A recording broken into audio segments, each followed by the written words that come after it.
ನಮಸ್ತೆ ಮಕ್ಕಳೇ, ಇವತ್ತಿನ ಒಂದು ತರಗತಿಯಲ್ಲಿ ನಾವು ಅಲಂಕಾರದ ಬಗ್ಗೆ ತಿಳ್ಕೊಳ್ಳೋಣ. ಮಾನವ ಬಟ್ಟೆ, ಬರೆ, ವಸ್ತ್ರ, ಒಡವೆ ಇತ್ಯಾದಿಗಳನ್ನು ಧರಿಸಿಕೊಂಡು ಆಕರ್ಷಣೀಯವಾಗಿ ಕಾಣುವಂತೆ ತಾನು ಅಲಂಕರಿಸ್ಕೊಳ್ತಾನೆ. ಹಾಗೆಯೇ ಕವಿಗಳು ಬರೆದಂತಹ ಕಾವ್ಯಮಯವಾದಂತಹ ಭಾಷೆಯಲ್ಲಿರುವಂತಹ ಶಬ್ದ, ಅರ್ಥ, ಅದರ ವೈಚಿತ್ರ್ಯಗಳನ್ನು ನಾವು ಪದ್ಯಗಳಲ್ಲಿ ಬರೆದು ಅದನ್ನು ಕವಿ ಅಲಂಕರಿಸ್ತಾನೆ. ಕವಿಗಳೇನು ಮಾಡ್ತಾರೆ, ತಾವು ಬರೆಯುವಂತಹ ಪದ್ಯಗಳಲ್ಲಿ ಆ ಪದ್ಯಗಳಲ್ಲಿ ಬಳಸುವಂತಹ ಭಾಷೆಯಲ್ಲಿ ಶಬ್ದ, ಅರ್ಥ, ವೈಚಿತ್ರ್ಯಗಳು ಇರುವಂತೆ ಅವನು ಪದ್ಯಗಳನ್ನು ರಚನೆ ಮಾಡ್ತಾರೆ. ಅಂದರೆ ಕಾವ್ಯದ ಸೌಂದರ್ಯವನ್ನು ಹೆಚ್ಚಿಸಲು ಕವಿ ಬಳಸುವಂತಹ ಚಮತ್ಕಾರಿಕ ಮಾತುಗಳನ್ನು ನಾವು ಅಲಂಕಾರ ಅಂತ ಕರಿತೀವಿ. ಇಂತಹ ಅಲಂಕಾರದ ಬಗ್ಗೆ ತಿಳಿಸುವಂತಹ ಶಾಸ್ತ್ರವೇ ಅಲಂಕಾರ ಶಾಸ್ತ್ರ. ಈ ಅಲಂಕಾರದಲ್ಲಿ ನಾವು ಎರಡು ವಿಧಗಳನ್ನು ನೋಡಬಹುದು. ಒಂದು ಅರ್ಥಾಲಂಕಾರ, ಇನ್ನೊಂದು ಶಬ್ದಾಲಂಕಾರ. ಹೆಸರೇ ಸೂಚಿಸುವಂತೆ ಅರ್ಥಾಲಂಕಾರ ಅಂದರೆ ಇಲ್ಲಿ ಅರ್ಥಕ್ಕೆ ಪ್ರಾಮುಖ್ಯತೆ ಹೆಚ್ಚು, ಶಬ್ದಾಲಂಕಾರ ಅಂದರೆ ಶಬ್ದಗಳಿಗೆ ಪ್ರಾಮುಖ್ಯತೆ ಹೆಚ್ಚು. ಅರ್ಥಾಲಂಕಾರ, ಮೊದಲನೇದಾಗಿ ನಾವು ಅರ್ಥಾಲಂಕಾರದ ಬಗ್ಗೆ ತಿಳ್ಕೊಳ್ಳೋಣ.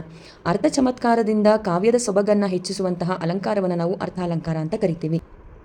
ಅರ್ಥಾಲಂಕಾರದಲ್ಲಿರುವಂತಹ 6 ವಿಧಗಳಲ್ಲಿ ಮೊದಲನೇದಾಗಿ ಉಪಮಾಲಂಕಾರ, ಎರಡನೇದು ರೂಪಕಾಲಂಕಾರ, ಮೂರನೇದು ದೃಷ್ಟಾಂತಾಲಂಕಾರ, ನಾಲ್ಕನೇದು ಅರ್ಥಾಂತರ ನ್ಯಾಸಾಲಂಕಾರ, ಐದನೇದು ಶ್ಲೇಷಾಲಂಕಾರ, ಆರನೇದು ಉತ್ಪ್ರೇಕ್ಷಾಲಂಕಾರ. ಮೊದಲನೇದು ಉಪಮಾಲಂಕಾರ. ಉಪಮಾ ಎಂದರೆ ಹೋಲಿಕೆ ಎಂದರ್ಥ. ಇಲ್ಲೇ ನೋಡಿ, ಅರ್ಥ ಆಗ್ಬಿಡುತ್ತೆ ನಿಮಗೆ. ಉಪಮಾಲಂಕಾರ ಅಂದರೆ ಹೋಲಿಕೆ ಮಾಡೋದು. ಒಂದು ವಸ್ತುವನ್ನು, ವ್ಯಕ್ತಿಯನ್ನು ಇನ್ನೊಂದು ವ್ಯಕ್ತಿಯ ಜೊತೆ ಹೋಲಿಕೆ ಮಾಡೋದನ್ನು ನಾವು ಉಪಮಾಲಂಕಾರ ಅಂತ ಕರಿತೀವಿ. ಎರಡು ವಸ್ತುಗಳಿಗೆ ಪರಸ್ಪರವಾಗಿ ಇರುವಂತಹ ಹೋಲಿಕೆಯನ್ನು ಹೇಳುವುದೇ ಉಪಮಾಲಂಕಾರ. ಈ ಉಪಮಾಲಂಕಾರದಲ್ಲಿ ನಾವು 4 ಅಂಶಗಳನ್ನು ನಾವು ಗಮನಿಸಬೇಕು. ಮೊದಲನೇದು ಉಪಮಾನ, ಎರಡನೇದು ಉಪಮೇಯ, ಉಪಮವಾಚಕ, ಸಾಧಾರಣ ಧರ್ಮ. ಉಪಮಾನ ಅಂದರೆ ಯಾವ ವಸ್ತು ಇಲ್ಲಿ ಹೋಲಿಕೆಗೆ ಸಹಾಯಕವಾಗುತ್ತೋ ಅದನ್ನು ಉಪಮಾನ ಅಂತ ಕರಿತೀವಿ, ಅದನ್ನು ಅವರ್ಣ್ಯ ಅಂತ ಕರಿತೀವಿ. ಉಪಮೇಯ ಅಂದರೆ ಯಾವ ವಸ್ತು ಹೋಲಿಸಲ್ಪಡುತ್ತದೆಯೋ ಅದನ್ನು ನಾವು ಉಪಮೇಯ ಅಂತ ಕರಿತೀವಿ, ಅಂದರೆ ವರ್ಣ್ಯ ಅಂತ ಕರಿತೀವಿ. ಉಪಮವಾಚಕ ಪದಗಳು ಯಾವುದು ಅಂದರೆ ಅಂತೆ, ಓಲ್. ಅಂತೆ ಹೆಚ್ಚಾಗಿ ಹೊಸಗನ್ನಡದಲ್ಲಿ ಬರುತ್ತೆ, ಓಲ್ ಹಳಗನ್ನಡದಲ್ಲಿ ಬಳಸುವಂತಹ ಪದ.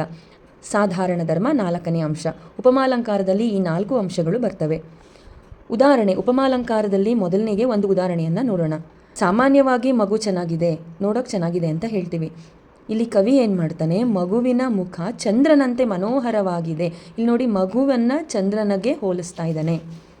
ಇಲ್ಲಿ ಅಂತೆ ನೋಡಿ, ಉಪಮವಾಚಕ ಪದ ಇಲ್ಲಿದೆ, ಅಂತೆ. ಯಾವ ಪದದಲ್ಲಿ ಅಂತೆ ಇರುತ್ತೋ ಅದನ್ನು ನೀವು ಉಪಮಾನ ಅಂತ ಕನ್ಸಿಡರ್ ಮಾಡ್ಬೋದು. ಯಾವುದಕ್ಕೆ ಹೋಲಿಸಿದಾರೋ ಅದನ್ನು ಉಪಮೇಯ ಅಂತ ಇಲ್ಲಿ ನೀವು ಕನ್ಸಿಡರ್ ಮಾಡ್ಬೋದು.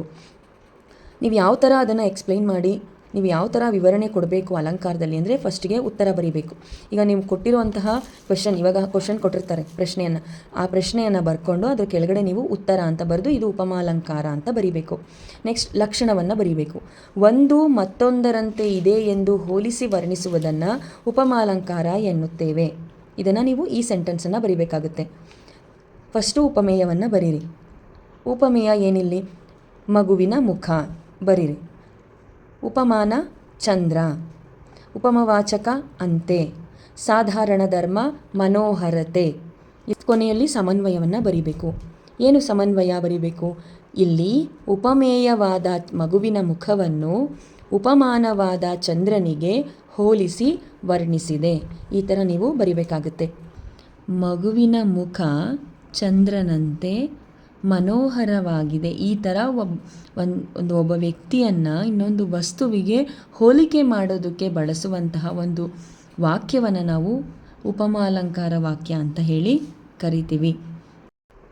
ಅದೇ ರೀತಿ ಉಪಮಾಲಂಕಾರಕ್ಕೆ ಕೆಲವು ಉದಾಹರಣೆಗಳನ್ನು ಬರೆದಿದ್ದೀನಿ, ಹೇಳ್ತಾ ಹೋಗ್ತೀನಿ ನೋಡಿ. ಕುಣಿಗಲ್ ಕೆರೆ ಬಾಳೆಯ ಹಣ್ಣಿನಂತೆ ಬಾಗಿದೆ. ಉಪಮೇಯ ಯಾವುದು, ಕುಣಿಗಲ್ ಕೆರೆ. ಉಪಮಾನ ಯಾವುದು, ಬಾಳೆಯ ಹಣ್ಣು.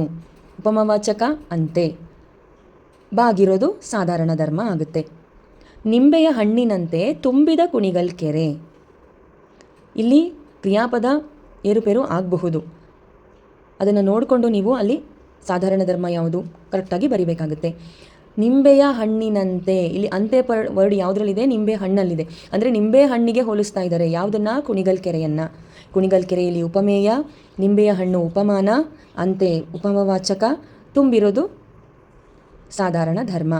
ಪುಟ್ಟರಾಜರು ಕೋಗಿಲೆಯಂತೆ ಸುಮಧುರವಾಗಿ ಹಾಡುತ್ತಾರೆ. ಪುಟ್ಟರಾಜರು ಉಪಮೇಯ, ಕೋಗಿಲೆ ಉಪಮಾನ, ಅಂತೆ ಉಪಮವಾಚಕ, ಸುಮಧುರವಾಗಿ ಹಾಡುವುದು ಸಾಧಾರಣ ಧರ್ಮ. ಮಿಂಚುಹುಳು ದೀಪದಂತೆ ಬೆಳಗಿತು. ಮಿಂಚುಹುಳು ಉಪಮೇಯ, ದೀಪ ಉಪಮಾನ, ಅಂತೆ ಉಪಮವಾಚಕ, ಬೆಳಗುವುದು ಸಾಧಾರಣ ಧರ್ಮ. ಸೀತೆಯ ಮುಖ ಕಮಲದಂತೆ ಅರಳಿತು. ಸೀತೆಯ ಮುಖ ಇಲ್ಲಿ ಉಪಮೇಯ, ಕಮಲ ಉಪಮಾನ, ಅಂತೆ ಉಪಮವಾಚಕ, ಅರಳುವುದು ಸಾಧಾರಣ ಧರ್ಮ. ಸಾವಿರಾರು ಮಳೆಬಿಲ್ಲುಗಳು ಸೇರಿ ಕುಣಿದಂತೆ ತೋರಿತ್ತು.